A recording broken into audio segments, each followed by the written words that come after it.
Hello dear student, welcome to the YouTube channel केमथाट Education. Dear friends, हम सभी लोग पढ़ रहे थे हेलोजन डेरिवेटिव्स, जो कि पूरा का पूरा क्वेश्चन खत्म हुआ। अब हम लोग आज नया सेशन स्टार्ट करते हैं। एल्कोहल फिनाल ईथर में जो MHT CUT के क्वेश्चंस आए हुए हैं या फिर जो आपके इस साल या अगले साल आ सकते हैं उसके बारे में हम लोग देखते हैं, है ना।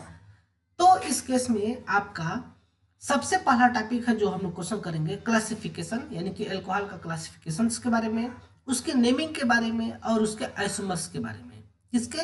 अल्कोहल, फिनाल और ईथर्स के आइसोमर्स के बारे में, है ना। इन सभी के classification, IUPAC name, common name, isomers के बारे में हम लोग देखते हैं। देखिए, जो आज का पहला क्वेश्चन है वह MHT CUT के एग्जाम में 2005 में पूछा हुआ है ना। 2,4,6 ट्राइनाइट्रोफिनाल इज 2,4,6 ट्राइनाइट्रोफिनाल क्या है, इसके बारे में पूछ रहा है ना। तो यह है आपका फिनाल। अगर इसके ऊपर 2 नंबर पर, 4 नंबर पर और अगेन 6 नंबर पर NO2 ग्रुप लगा दे, तब इसका नाम होता है 2,4,6 ट्राइनाइट्रोफिनाल। इसका जो कॉमन नेम है वो होता है पिक्रिक एसिड। ये चीज आपको याद करना पड़ेगा, है ना। कॉमन नेम ऐसे होते हैं जो कि इसको याद करने का कोई ट्रिक या फिर कोई रूल को नहीं फॉलो करता है, बस इसका नाम को याद ही करना पड़ता है। तो 2,4,6 ट्राइनाइट्रोफिनाल ये एक IUPAC नेम है ना। ये एक IUPAC नेम है जिसका कॉमन नेम क्या होता है? जिसका कॉमन नेम होता है पिक्रिक एसिड, है ना। Next question, which are the following compound is optically active. अब ऑप्टिकली एक्टिव कंपाउंड वो होते हैं जिसके अंदर कायरल कार्बन प्रेजेंट हो, है ना। कायरल कार्बन प्रेजेंट होंगे तो ऑप्टिकली एक्टिव होगा। और कायरल कार्बन का मतलब कार्बन से 4 डिफरेंट ग्रुप लगे हों, 4 डिफरेंट ग्रुप लगे हों तो उसको हम बोलते हैं कायरल कार्बन। तब देखिए 1 butanol, carbon carbon carbon carbon, यहाँ पर एक OH लगा दे तो यहाँ पर एक हाइड्रोजन होगा, एक हाइड्रोजन होगा। इस केस में इस कार्बन को कायरल कार्बन नहीं बोल सकते क्योंकि यहाँ पर चारों ही ग्रुप डिफरेंट नहीं है। एक तो है OH, एक इतना बड़ा ग्रुप, लेकिन यहाँ पर भी हाइड्रोजन, यहाँ पर भी हाइड्रोजन, जिसके चलते किया कायरल कार्बन नहीं होगा, है ना।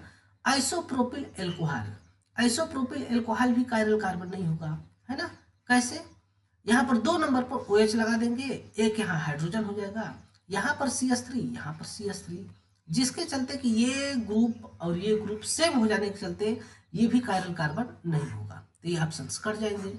एसिटल्डिहाइड कायरल कार्बन है ही नहीं क्योंकि इसके केस में भी कायरल कार्बन प्रेजेंट नहीं है। CH3 C double bond OH है। तो इस कार्बन पर हम कायरल कार्बन की बात ही नहीं कर सकते क्योंकि कायरल कार्बन के केस में sp3 हाइब्रिडाइड कार्बन भी तो होना चाहिए, है ना। इसलिए भी आपका कायरल कार्बन नहीं होगा। अगला है 2 ब्यूटेनॉल, ये आपका कायरल कार्बन होगा। देखिए कैसे, ये हो गया कार्बन की चेन, एक नंबर पर हमने OH लगा दिया, तब बाकी बचे हुई जगह पर हाइड्रोजन लगा देंगे, है ना। तब इस केस में अगर हम अच्छे से देखें तो हम बात करेंगे तो हमें प्राप्त होगा एक जगह मिथाइल, एक जगह हाइड्रोक्सी ग्रुप एल्कोहलिक ग्रुप, एक जगह हाइड्रोजन और एक जगह एथाइल, है ना। तो जिसके चलते कि ये वाला क्या हो जाएगा? कायरल कार्बन हो जाएगा, है ना। अब देखिए, IUPAC name of the following compound, इस कंपाउंड का आपको IUPAC नेम लिखना है। तब जब हम IUPAC नेम लिखते हैं तब उस केस में हमारा ये देखेंगे अच्छे से अगर हम ध्यान दें तो ये हमारा आपका ईथर है, और जब ईथर है तो ईथर का IUPAC नेम होता है एल्कॉक्सी एल्केन। क्या होता है? Alkoxy alkane. और जब एल्कॉक्सी एल्केन इसका IUPAC नेम होता है उस केस में जो है कि ये एक जनरल IUPAC नेम है, इस केस में जो एल्कॉक्सी होता है वह स्मॉल कार्बन के चेन के लिए होता है, छोटे कार्बन के चेन के लिए एल्कॉक्सी शब्द प्रयोग करते हैं, और जो बड़े कार्बन की चेन होगी उसके लिए हम लोग एल्केन शब्द का प्रयोग करते हैं, है ना। जो कार्बन की चेन बड़ा होगा उसके लिए हम लोग एल्केन शब्द का प्रयोग करते हैं। अब देखते हैं इसको, हम लोग रफ वर्क पर करके देखते हैं, एक नए पेज पर हम लोग देखते हैं कि यह कैसे बनेगा, है ना। दिया है आपका CH3 CHO, फिर C3H7, फिर यहाँ पर भी दिया है C3H7। अर्थात अगर मैं इसको ढंग से बनाऊं, अच्छे से देख करके बात करना चाहूँ तो हमें पता चलेगा कि यहाँ पर है CH3 CH, CH के बाद O के बाद CH2 CH2 और CH3 है ना, इसको स्मॉल फॉर्म में लिखा गया है। इसी प्रकार से ये भी ओपन होगा, तब ये बन जाएगा CH2 CH2 और CH3। अब आप देख सकते हैं कि एक तरफ जो है कि ऑक्सीजन के एक साइड में 3 कार्बन है, एक साइड में आपका 4 कार्बन है, और एक ठो ये आपका ब्रांच है। ये क्या है, आपका ब्रांच है। तब जब ये ब्रांच है, उस केस में जिधर कम कार्बन है इसका हम नाम लिखेंगे एल्काक्सी। क्या नाम लिखेंगे, एल्काक्सी। एल्काक्सी का मतलब इसका नाम 3 कार्बन के लिए क्या हो जाएगा, प्रोपाक्सी, है ना। 3 कार्बन के लिए प्रोप होता है तो इसका नाम हो जाएगा प्रोपाक्सी। यहाँ पर 4 कार्बन है तो 4 कार्बन के लिए इसका नाम क्या होता है, एल्केन। एल्केन का मतलब ब्यूटेन हो जाएगा, है ना, ब्यूटेन हो जाएगा। अब जहां पर ऑक्सीजन लगा है जिस कार्बन से, उस कार्बन से हम लोग नंबरिंग स्टार्ट कर देंगे। जिस कार्बन से ऑक्सीजन लगा है उस कार्बन से हम लोग नंबरिंग स्टार्ट करेंगे। तो 1 नंबर, 2 नंबर, 3 नंबर, 4 नंबर। तो 1 नंबर पर क्या हमें प्राप्त हो रहा है, मिथाइल प्राप्त हो रहा है ना। तो जब 1 नंबर पर मिथाइल प्राप्त हो रहा है तब उसका नाम क्या हो जाएगा, इसका नाम हो जाएगा 1 मिथाइल, है ना, 1 मिथाइल। और इसके बाद प्रोपाक्सी ब्यूटेन, 1 मिथाइल, फिर प्रोपाक्सी ब्यूटेन इसका नाम हो जाएगा, प्रोपाक्सी ब्यूटेन इसका नाम हो जाएगा, है ना। देखते हैं किसमें दिया है।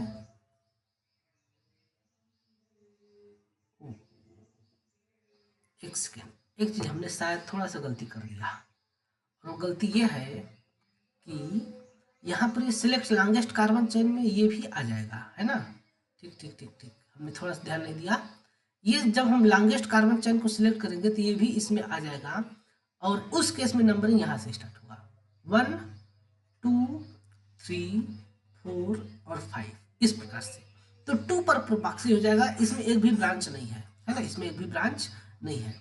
तब इस केस में हो जाएगा 2 पर प्रोपाक्सी, 2 पर हो जाएगा प्रोपाक्सी और पेंटेन इसका नाम हो जाएगा।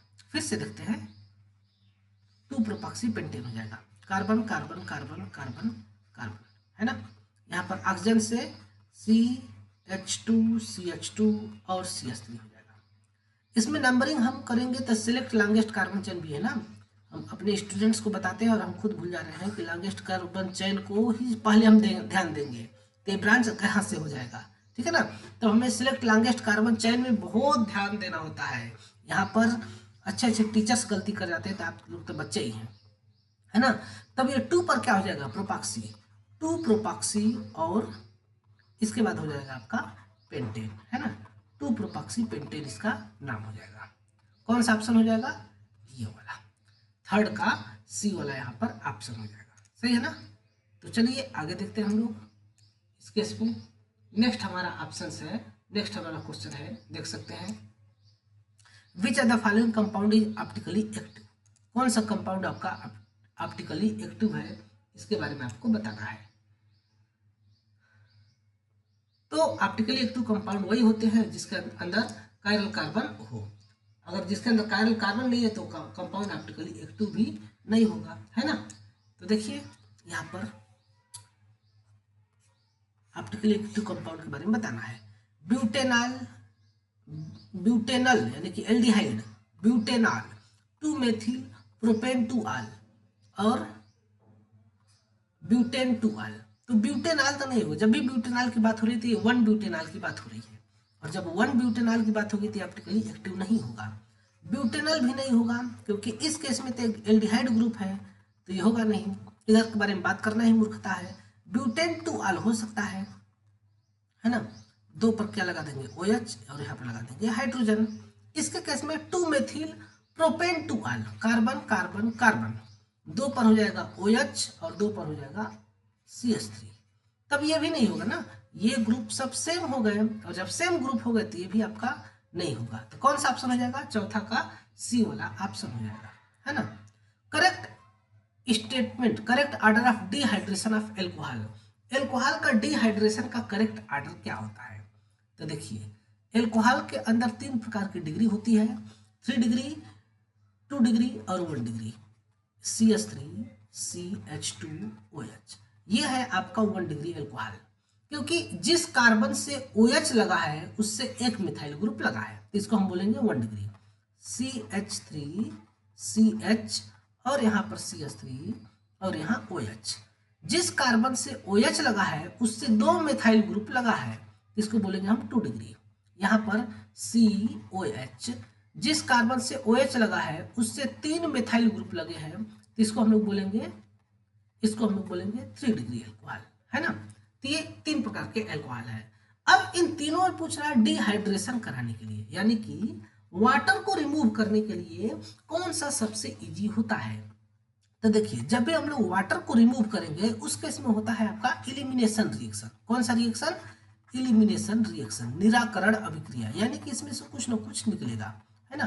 तो इस केस में हम लोग क्या करते हैं कि इस केस में हम लोग कापर के ट्यूब से इसको पास करते हैं, कापर के ट्यूब से पास करते हैं, रेड हॉट कापर के ट्यूब से 300 डिग्री सेल्सियस टेम्परेचर पर। तो इस केस में यहाँ से हाइड्रोजन निकलता है और यहाँ से OH निकलता है, बाहर आ गया H2O, और यहाँ पर बनता है इन दोनों के बीच में, अब यहाँ से OH निकल गया तो ये वाला बांड खाली हो गया, यहाँ से हाइड्रोजन निकल गया तो एक और बांड खाली हो गया, जिसके चलते कि यहाँ पर C डबल बांड CH2 हो जाता है, ये CH3 और ये CH3 हो जाता है, यानी कि ये बन गया आपका एथीन, मतलब कि ये एल्कीन बन गया। एल्कीन में कौन सा? 2 मेथिल प्रोपीन, है ना, 2 मेथिल प्रोपीन बन गया। तो हम लोग नाम वगैरह नहीं लिखेंगे। अब अगले केस में देखिए, यहाँ से OH निकलेगा और यहाँ से H निकलेगा, तब ये भी ये क्या होगा? तभी ये एल्कीन बनेगा, है ना। और अगले केस में यहाँ से आपका क्या निकलेगा? OH और यहाँ से H निकलेगा। इस कार्बन से के हाइड्रोजन से H निकलेगा, इस कार्बन से हाइड्रोजन निकलेगा, इस कार्बन के हाइड्रोजन से नहीं, इस कार्बन से हाइड्रोजन निकलेगा, जिसके चलते कि यहाँ पर फिर से बनेगा एल्कीन। लेकिन कौन सा एल्कीन सबसे अच्छा से बनेगा? और ध्यान में रखेंगे, कॉपर के ट्यूब से यहाँ से नहीं निकलता है हाइड्रोजन, है ना, ठीक है ना। थोड़ा सा कॉपर का ट्यूब नहीं लेंगे, एसिड के प्रेजेंस में भी रिएक्शन हो जाता है, ठीक है। तब इस केस में ये आपका क्या होता है, यहाँ पर हम लोग हाइड्रोजनेशन करा रहे हैं, डिहाइड्रेशन करा रहे हैं, उस केस में आपका ये बनता है क्या चीज? ये आपका बनता है मतलब कि एल्कीन बनता है, यहाँ पर भी एल्कीन बनता है और यहाँ पर भी एल्कीन बनता है। जो एल्कीन बनने की टेंडेंसी है उस केस में यहाँ पर 3 डिग्री वाला सबसे बेस्ट तरीके से बनता है, फिर 2 डिग्री वाला, फिर लास्ट में 1 डिग्री वाला बनता है। इसके पीछे भी कारण है, इसके पीछे कारण है कि जब भी यहाँ पर डिहाइड्रेशन होता है ना, तो सबसे पहले एक H+ आता है और वो यहाँ पर लोन पर को अटैक करके H2O निकाल देता है। अब H2O निकलने के बाद यहाँ पर क्या होता है कि देखते हैं कि कौन सा कार्बोकैटायन ज़्यादा स्टेबल है। तो जो कार्बोकैटायन ज़्यादा स्टेबल होता है उस केस में वह वाला बनता है। तब इस केस में 3 डिग्री एल्कोहल में 3 डिग्री कार्बोकैटायन बनता है, 2 डिग्री एल्कोहल में 2 डिग्री कार्बोकैटायन बनता है ना, और 1 डिग्री एल्कोहल में 1 डिग्री कार्बोकैटायन बनता है। अब जिसके चलते कि हम सभी लोग जानते हैं कि 3 डिग्री कार्बोकैटायन सबसे ज़्यादा स्टेबल, फिर 2 डिग्री, फिर लास्ट में 1 डिग्री वाला स्टेबल होता है, जिसके चलते कि कौन सा आर्डर हो जाएगा? 3 to 1 का आर्डर हो जाता है। अब देखिए नेक्स्ट क्वेश्चन दिया है, what is the possible number of monohydroxy derivative of a hydrocarbon consisting of 5 carbon atoms and 1 methyl group as a branch, है ना। 5 कार्बन एटम होंगे जिसमें से कि एक ठो जो है कि ब्रांच के रूप में रहेगा, है ना, एक ठो कार्बन इसमें हमेशा ब्रांच के रूप में रहेगा, और जिसमें कि एक OH ग्रुप लगे हैं, तो उससे कितने नंबर ऑफ पॉसिबल हाइड्रोकार्बन्स बन सकते हैं। तो देखिए यहाँ पर हम लोग देखते हैं, क्वेश्चन में बोल रहा है कि एक कंपाउंड बनाइए जिसमें एक ठो OH ग्रुप हो, 5 ठो कार्बन हो, सभी के सभी एल्केन के टाइप का हो, सभी के सभी मतलब सिंगल बॉन्ड टाइप का हो, और उसमें से एक ठो मिथाइल हमेशा ब्रांच के रूप में रहना चाहिए। हमेशा क्या रहना चाहिए? एक मिथाइल ही ब्रांच के रूप में रहना चाहिए। तब देखिए कैसे हम कर सकते हैं। पहली बात कि हम सबसे पहले लीनियर कार्बन चेन बनाते हैं और यहाँ पर क्या करते हैं, एक ठो ब्रांच लगा देते हैं। तब जब एक ब्रांच लगाएंगे तो सबसे पहला कंपाउंड ये बन सकता है कि यहाँ पर OH हो जाए और यहाँ पर हो जाएगा आपका CH3, एक ये बन सकता है। और एक और बन सकता है कि यहाँ पर हो जाए आपका OH और यहाँ पर हो जाए आपका CH3। अगले केस में एक और बन सकता है कि यहीं पर OH हो, है ना, OH की कंडीशन यहीं पर हो और यहाँ पर आ जाए CH3। एक और कंडीशन हो सकता है कि OH तो यहाँ पर हो, है ना, OH यहाँ पर हो और CH3 ग्रुप यहाँ पर आ जाए। इस प्रकार से देखें, और कोई कंडीशंस इस केस में आपको देखने को नहीं मिलेगा। तब यहाँ पर हम सभी लोग देखेंगे तो हमें पता चलेगा कि ये सिर्फ और सिर्फ 4 प्रकार से बन सकते हैं। ये चारों इस प्रकार से हम लोग दिखा देंगे, है ना। तब इसके कितने आइसोमर बन सकते हैं? इसके 4 आइसोमर बनेंगे, 1 2 3 और लास्ट में यहाँ पर चौथा आइसोमर हो जाएगा। तो इस केस में कौन सा हो जाएगा? 4 आइसोमर इसके प्राप्त होंगे।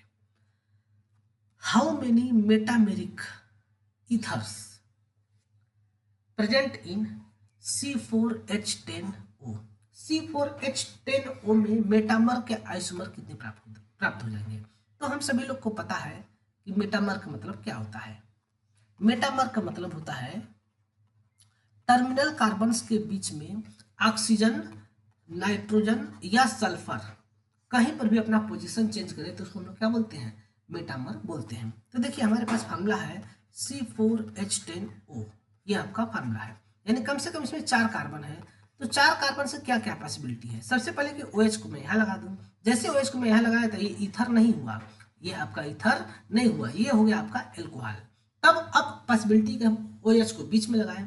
अब जब OH को बीच में लगाएंगे तब हम पहली बार कि मैं एक यहाँ पर OH कर दूँ, मतलब कि एक बार ऑक्सीजन को बीच में कर देता हूँ, अगली बार और बीच में कर सकता हूँ, यहाँ पर मैं कार्बन कार्बन ऑक्सीजन कर देता हूँ, और अगली बार मैं इसका चैन आइसोमर बना सकता हूँ, है ना। कैसे? कार्बन कार्बन ऑक्सीजन कार्बन और यहाँ पर भी कार्बन कर दे। तो टोटल इसके कितने मेटामर बन सकते हैं? तो इसके 3 बन सकते हैं, 1 2 और ये 3 इसके मेटामर हमें प्राप्त होते हैं, है ना। ये भी क्वेश्चन पूछा गया था। Which are the following is dihydric alcohol? Dihydric alcohol कौन सा है? तो डाइहाइड्रिक एल्कोहल 3 प्रकार के होते हैं जो कि बेंजीन रिंग के साथ जुड़े रहते हैं, कैटेकॉल, रिसर्सिनॉल, क्विनॉल, है ना। तब इस केस में आपका डी वाला ऑप्शन हो जाता है रिसर्सिनॉल का। इसका हम आपको तीनों का फार्मूला यहाँ पर दिखा देते हैं कि ये तीनों कैसे होते हैं। देखिए, जब बेंजीन के साथ अगर आपका एक OH यहाँ लग जाए और दूसरा OH यहाँ लग जाए तो इसको हम लोग बोलते हैं कैटेकॉल, है ना। क्या इसको बोलते हैं? कैटेकॉल। नाम को याद रखेंगे। अगले केस में जब बेंजीन को मैं ऐसे बना करके OH यहाँ लगा दूं पहले नंबर कार्बन पर और दूसरा OH को मैं तीसरे नंबर कार्बन पर लगा दूं, तब ये बनता है आपका रिसर्सिनॉल। क्या बनता है? रिसर्सिनॉल। इसी प्रकार से एक और मैं बना सकता हूं कि एक OH लूं, उसको पहले पर लगाऊं बेंजीन में और एक को चौथे पर लगा दूं, तब ये हो जाता है आपका क्विनॉल, है ना। ये 3 प्रकार से बनते हैं और ये तीनों बेंजीन के साथ डाइहाइड्रिक एल्कोहल होते हैं, ये हो जाता है ना। क्रिस्टल के बारे में अभी आगे आएगा सामने तो हम लोग बता देंगे, है ना। Which are the following compounds does not have carboxylic group? किसके अंदर कार्बोक्सिलिक ग्रुप नहीं है? तो ये क्वेश्चन बहुत ही ज़्यादा पेटेंट और बहुत ज़्यादा इंपॉर्टेंट क्वेश्चन है। सभी के सभी एसिड है, लेकिन और बाकी सभी एसिड में कार्बोक्सिलिक ग्रुप है, लेकिन एकमात्र पिक्रिक एसिड ऐसा है जिसके अंदर कार्बोक्सिलिक एसिड नहीं है। कार्बोक्सिलिक एसिड ग्रुप नहीं है, कार्बोक्सिलिक समूह नहीं है।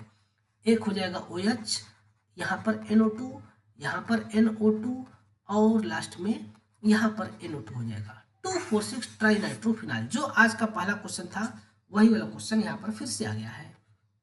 अगला क्वेश्चन, कैटेकॉल का फार्मूला क्या हो जाएगा? तो बेंजीन 1,2 डाइआल, है ना। इसका आईपीसी नेम कैटेकॉल का हो जाएगा।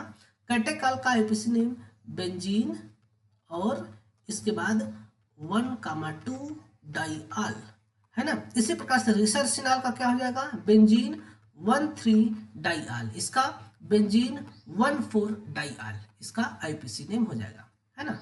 IPC name of neopentyl alcohol. Neopentyl alcohol का मतलब कार्बन कार्बन कार्बन, एक कार्बन से 4 कार्बन लगा देते हैं तो ये हो जाता है नियोपेंटेन, है ना। इसको हम लोग क्या बोल देते हैं? नियोपेंटेन बोल देते हैं।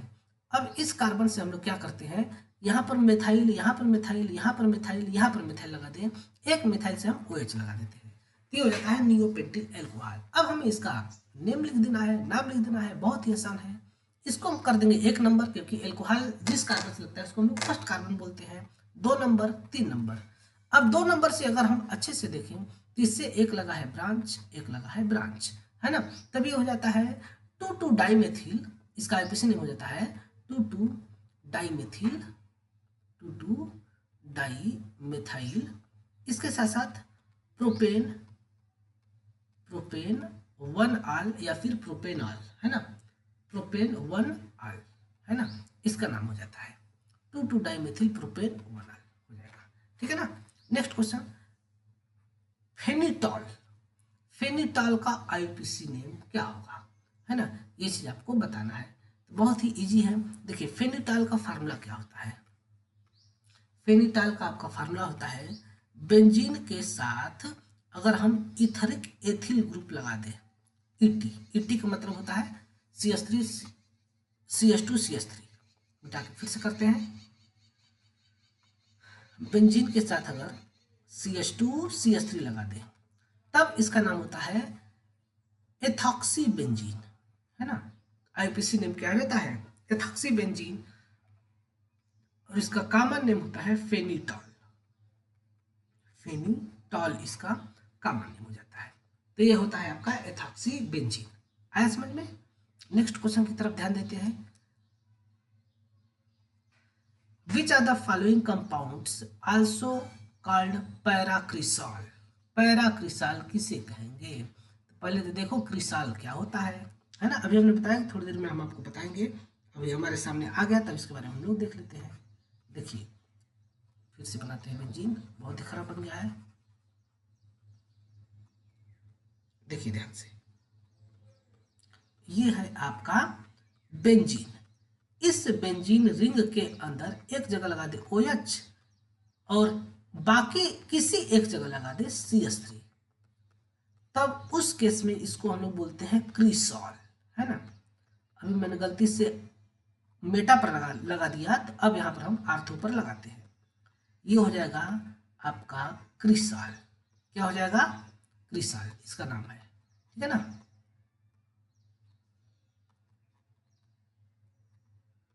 OH और यहाँ पर CH3। तब देखिए इसका नाम होता है आर्थोक्रिसॉल, आर्थोक्रिसॉल। इसका नाम होता है मेटाक्रिसॉल, इसका नाम होता है मेटाक्रिसॉल, और इसका नाम होता है पैराक्रिसॉल। ये 3 प्रकार का होता है। अब देखिए क्वेश्चन में क्या पूछा है, क्वेश्चन पूछा है पैराक्रिसॉल का नाम क्या हो जाएगा, है ना। तब इसका नाम अगर हम देखें तो ये है आपका पैराक्रिसॉल।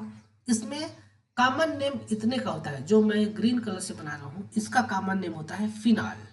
अब फिनाल में चौथे नंबर पर लगा है मेथाइल ग्रुप, फिनाल में चौथे नंबर पर लगा है मेथाइल ग्रुप, तब इसका नाम हो जाएगा 4 मेथिल फिनाल। क्या नाम हो जाएगा, 4 मेथाइल फिनाल इसका नाम हो जाएगा, है ना। अब नेक्स्ट क्वेश्चन है, which are the following solution is called Lucas reagent. Lucas reagent कौन सा सोल्यूशन कहलाता है। तब हम आपको बता दूं, zinc chloride anhydrous, anhydrous condition में जिंक क्लोराइड ले लें और उसके साथ साथ कंसंट्रेटेड HCl ले लें, तब यही क्या कहलाता है, लुकास रिजेंट कहलाता है ना। Concentrated hydrochloric acid with zinc chloride, ये वाला डी वाला इसका ऑप्शन हो जाता है। ठीक है। नेक्स्ट क्वेश्चन हम लोग देखते हैं, which are the following compounds is not isomeric with ethoxyethane. Ethoxyethane के साथ कौन सा आइसोमर नहीं दिखाता है, चाहे किसी भी प्रकार का आइसोमर है, उससे मैंने मतलब है एथॉक्सीएथेन, है ना। यहाँ पर देखते हैं CH3 CH2 OCH2 CH3, ये है आपका एथॉक्सीएथेन। तो पहले तो आपको ये सब नाम पता होना चाहिए ना। अगर आपको नाम नहीं पता है तो आपका एग्जाम में क्वेश्चन ही नहीं हो पाएगा ये सब चीजें। अब इससे कौन कौन से आइसोमर नहीं बन सकते, कौन सा इसका आइसोमर नहीं होगा। पहला दिया है इसमें 2 मेथिल ब्यूटेन 2 आल, शायद ये नहीं हो जाएगा, ब्यूटेन 2 आल ना, 2 पर क्या हो जाएगा, मिथाइल हो जाएगा, और 2 पर ही OH हो जाएगा। तो ये पहला वाला ऑप्शन नहीं होगा, क्योंकि इसमें आपका टोटल 4 कार्बन है, इसमें आपका टोटल 5 कार्बन है, 4 यहाँ पर और एक तो ब्रांच के रूप में, तो ये वाला ऑप्शन नहीं होगा, है ना, ये वाला ऑप्शन नहीं होगा। अगला देखते हैं 1 मेथॉक्सी प्रोपेन, ये हो जाएगा। अब इसमें क्या हो जाएगा, CH3 CH2 CH2 OCH3। तब इस केस में अगर हम लोग देखें खूब अच्छे से, तब ये दोनों एक दूसरे के क्या है, मेटामर है, क्या है, मेटामेरिज में शो करते हैं। 2 मेथिल प्रोपेन 2 आल, ये भी आपका हो जाएगा इसका आइसोमर, है ना, प्रोपेन 2 आल ना। तब यहाँ पर OH और यहाँ पर CH3, तब इस केस में ये दोनों आपके फंक्शनल आइसोमर है, कौन सा आइसोमर है? फंक्शनल, क्योंकि इसमें फंक्शनल ग्रुप चेंज हो गया। 2 methoxy propane, 2 methoxy propane, carbon carbon carbon, और यहाँ पर 2 नंबर पर हो जाएगा OCH3। तब इस केस में देखें तो इसके साथ ये आइसोमर तो शो कर रहा है, दोनों में सेम है, लेकिन इस केस में कार्बन की संख्या डिफरेंट प्रकार की हो जा रही है, तो इसलिए इसमें चैन आइसोमर है, इस केस में ये चैन आइसोमर है, और इसके साथ ये मेटामेरिज्म भी है ना। तो इस प्रकार से ये सब आइसोमर होते हैं, तब ये वाला ऑप्शन हो जाएगा जो कि इसका आइसोमर नहीं कहलाएगा, है ना। How many hydroxy group present in hydroxy quinol, hydroxy quinol में कितने हाइड्रोक्सी ग्रुप होते हैं, तो ये तो बच्चा भी बता देगा कि इसके अंदर जो है कि हाइड्रोक्सी क्विनॉल के अंदर 2 OH ग्रुप, कौन सा हाइड्रोक्सी दिया है जी, हाइड्रोक्सी में यहाँ पर नंबर देना चाहिए ना कि 2 3 4 किस नंबर पर लगा है ना। तो देखिए इस केस में जो है कि 2 OH ग्रुप जो है कि क्विनॉल के अंदर लगे होते हैं, और जब 2 OH ग्रुप पहले से लगे हुए हैं, देखिए ये होता है आपका क्विनॉल, OH OH, ये होता है आपका क्विनॉल। लेकिन अगर इसके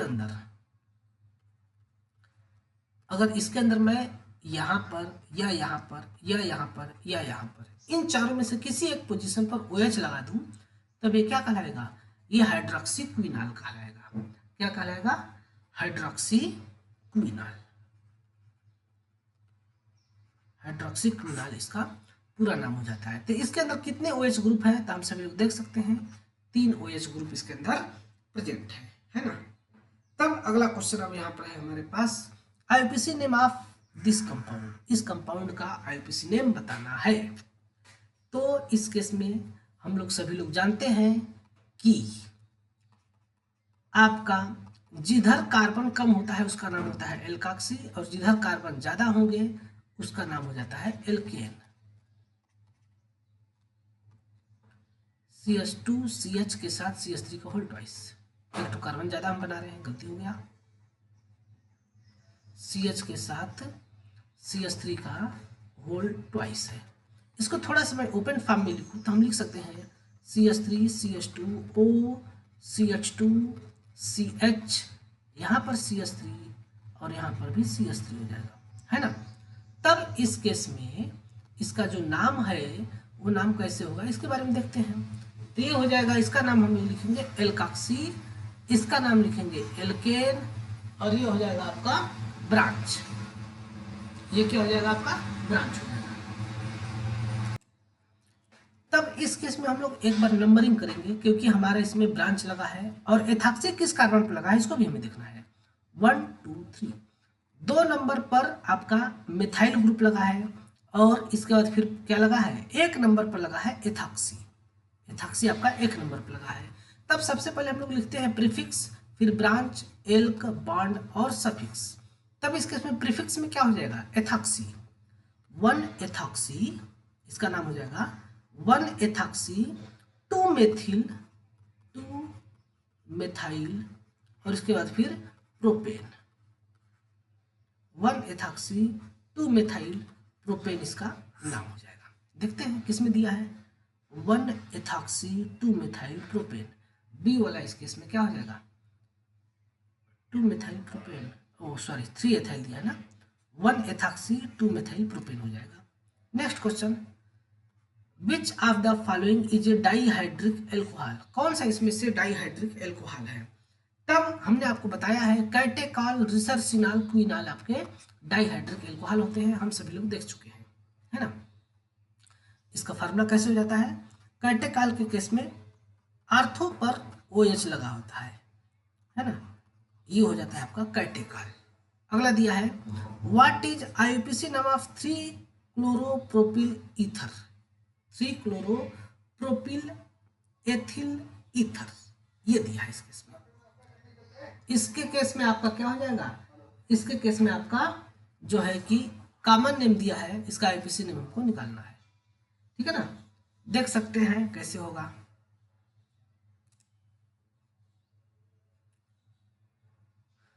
थ्री क्लोरो, एक बार देखते हैं फिर से, लिखते हैं पहले 3 क्लोरो और प्रोपिल एथिल ईथर, प्रोपिल और एथाइल और ईथर। इस केस में यहाँ पर स्मॉल कार्बन है क्योंकि 2 ही कार्बन है, इसमें आपका लार्ज कार्बन है क्योंकि 3 कार्बन है। तब एक ऑक्सीजन बनाओ, एक तरफ 2 कार्बन और एक तरफ 3 कार्बन, और तीसरे कार्बन से लगा देंगे क्लोरीन। इसका अब आपको आईयूपीएसी नेम बताना है। तब ये हो जाता है आपका एथॉक्सी, और ये हो जाता है आपका एल्केन, और ये हो जाता है आपका एक छोटा सफिक्स हो जाएगा। तब इसका अगर हम लोग नाम लिखें तो इसका नाम बहुत ही अच्छा आसानी से आप लोग लिख सकते हैं। इसका नाम हो जाता है क्या, 1, अब यहाँ पर नंबरिंग करेंगे ना, 1 2 3, 1 एथॉक्सी, 1 एथॉक्सी, और इसके बाद फिर 3 क्लोरो और लास्ट में प्रोपेन। 1 एथॉक्सी 3 क्लोरो प्रोपेन इसका नाम हो जाएगा। समझ में आया? 1 ethoxy 3 chloro propane, 1 ethoxy 3 chloro propane, या फिर 3 क्लोरो 1 एथॉक्सी प्रोपेन, ये भी सही है ना। 19 का आपका ए वाला ऑप्शन हो जाएगा। नेक्स्ट क्वेश्चन हम लोग देखते हैं। नेक्स्ट क्वेश्चन आज का last question, which among the following is allylic secondary alcohol. Allylic secondary alcohol कौन सा है? जब भी अगर हम लोग बात करें एलाइल पोजीशन का, तब CH2 डबल बॉन्ड CH और फिर यहाँ पर CH2 के साथ OH होता है। तो अगर इस प्रकार से है तो ये एलाइलिक ग्रुप तो है ही, लेकिन इसके साथ साथ जो OH है ना, ये प्राइमरी एल्कोहल बन करके रह गया है। जब प्राइमरी एल्कोहल बन करके रह गया है, इस केस में हमें सेकेंडरी बनाने के लिए क्या करना पड़ेगा? हमें सेकेंडरी बनाने के लिए इस कार्बन से एक हाइड्रोजन हटा करके कार्बन लगाना पड़ेगा। तब देखिए, तब हमारा हो जाएगा CH2 डबल बॉन्ड CH, फिर CH, यहाँ पर OH, और कम से कम एक कार्बन होना चाहिए। तब ये हो जाएगा क्या, सेकेंडरी एल्कोहल होगा, एलाइलिक सेकेंडरी एल्कोहल होगा। इसका आपको आईयूपीएसी नेम बताना है। तब इसका आईयूपीएसी नेम बताने के लिए हमको ध्यान देना होगा कि नंबरिंग किधर से करेंगे। तो नंबरिंग करते समय हमें ध्यान ये रखना होगा कि एल्कोहल को कम नंबर मिलना चाहिए क्योंकि वो बड़ा फंक्शनल ग्रुप है। तब इस केस में इसका नंबरिंग हम स्टार्ट करेंगे इधर से, 1 नंबर, 2 नंबर, 3 नंबर, 4 नंबर। तो 4 कार्बन है, तो 2 पर क्या है, हाइड्रोक्सी है ना। तब इसका नाम हो जाएगा, 2 पर हाइड्रोक्सी है और 3 पर जो है कि आपका डबल बॉन्ड है। तब इसका नाम हो जाएगा ब्यूट। सबसे पहले एल लिखेंगे, फिर ब्रांच 3 इन और 2 आल, इसका नाम हो जाएगा ब्यूट 3 इन 2 आल, इसका नाम हो जाएगा ये। इस केस में अगर इसके बारे में बात करें तो ब्यूट 2 इन 1 आल, तब ये C यहाँ इन रहेगा ना, गलती से प्रिंट हो गया है, C डबल बॉन्ड C, फिर यहाँ पर C, फिर यहाँ पर C, यहाँ OH, और तो भी ये नहीं होगा, ये वाला डबल बॉन्ड यहाँ नहीं, 1 आल दिया है ना, 2 इन, यहाँ पर डबल बॉन्ड रहेगा। तो ये तो आपका एलाइलिक एल्कोहल नहीं है, लेकिन यहाँ पर ये 1 डिग्री एल्कोहल है, 2 डिग्री नहीं है। इस केस में देखिए प्रोप 2 इन 1 आल OH है, और यहाँ पर ये, तो ये भी आपका एलाइलिक एल्कोहल है, लेकिन इस केस पे आपका ये 1 डिग्री एल्कोहल है। 2 मेथिल ब्यूट 3 इन 1 आल, देख लेते हैं इसको भी, 4 कार्बन हो गया, 2 पर OH और यहाँ पर भी, यहाँ पर CH3 कर देंगे, और यहाँ पर डबल बॉन्ड। इस केस में ये 3 डिग्री एल्कोहल हो गया ना, हमें चाहिए था 2 डिग्री सेकेंडरी एल्कोहल, तब ये वाला नहीं हो जाएगा। तब इस तरह से हमने आज 20 क्वेश्चन कर लिए, बी वाला इसका ऑप्शन था। 21 नंबर क्वेश्चन से कल हम लोग करेंगे, ठीक है ना। आज के लिए इतना ही, मिलता है नेक्स्ट वीडियो में, तब तक के लिए आप सभी लोग का बहुत बहुत धन्यवाद।